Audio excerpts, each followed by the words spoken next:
Shalom, bon Erev Shabbat Pinchas, Shabbat Mevarchim. Shabbat, on va bénir le mois qui vient, le mois de Menachem Av. Rosh Chodesh sera, si Dieu veut, Shabbat prochain.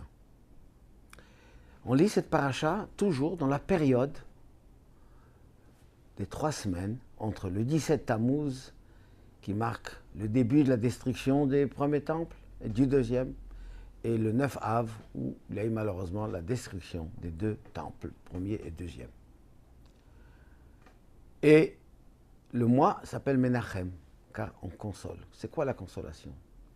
C'est quand on va réaliser que tous les événements négatifs cachent quelque chose de positif qui va se révéler plus tard.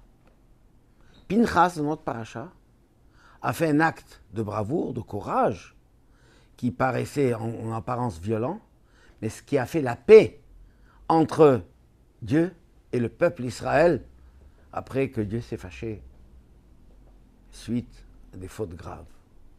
Pinchas a réussi à instaurer, par un acte qui paraissait négatif, le shalom, à tel point que Dieu lui dit « Hineni noten lo et briti shalom » moi je lui envoie mes salutations de paix, et il a eu la prêtrise en cadeau pour cela, car il n'était pas Kohen avant. C'est la grande histoire et le problème de notre galoute. Comment des choses qui nous paraissent totalement négatives cachent en fait des choses positives.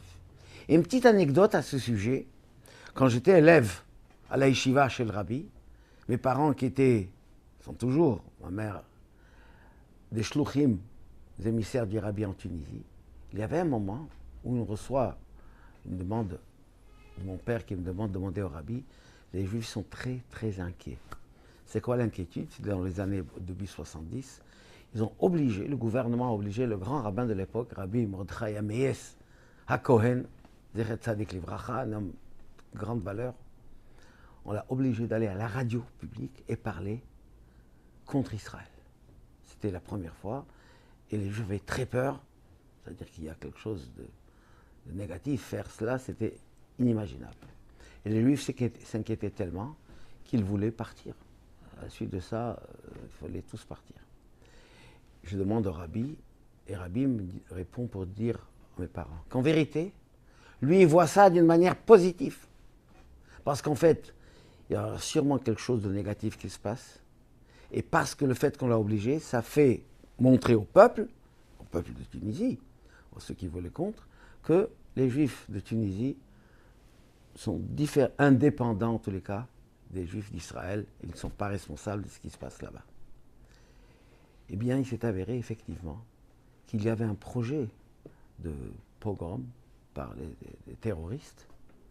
Et le fait que le grand rabbin a dit ça, le gouvernement tunisien a dit, vous savez, touchez pas aux Juifs de notre pays, ils ne sont pas responsables de ce qui se passe là-bas. Donc un acte qui au départ paraissait terrible, négatif, eh bien il s'est avéré que c'est ce qui a protégé la communauté. Alors ça c'est un petit segment d'une histoire dans notre exil, mais tout notre exil est comme ça. On voit des choses négatives, et la venue du Mashiach va faire que justement nous allons voir de nos yeux que tous ces événements sont d'un bien très très grand qui, pour des raisons que Dieu seul sait, passent par des canaux qui nous paraissent négatifs. D'ailleurs, le prophète, quand il nous parle de ces jeûnes, le jeûne du 17 Tammuz, le 9 Av, le jeûne de Gedalia, le jeûne du 10 Tevet, que tous sont liés avec la destruction du premier et du deuxième temple, ces jours même seront des jours de joie, simcha, de réjouissance. Comment? Il n'y aura plus de jeûne peut-être, sûrement, parce qu'il n'y aura plus de raison d'être triste. Mais pourquoi ça serait des jours de fête? Pourquoi ces jours de simcha vesasson, de réjouissance? Parce que on va révéler le bien qu'il y avait derrière, qu'il y avait dedans. Actuellement, nous prions, nous demandons, nous supplions Hachem qui nous envoie le Mashiach, pour que ces choses que nous ne comprenons pas s'arrêtent, que les otages reviennent, que la guerre s'arrête, qu'on vive en paix. Et après, quand ça va se révéler, on va remercier Hachem pour ces grands miracles qui se sont produits. Alors, dans ces jours-ci, il faut nous renforcer dans le domaine de l'étude de la Torah, dans le domaine de la tzedaka, de Ahavat Israël, Tzion de Mishpat Tivadeh Veshaveh B'Tzedaka.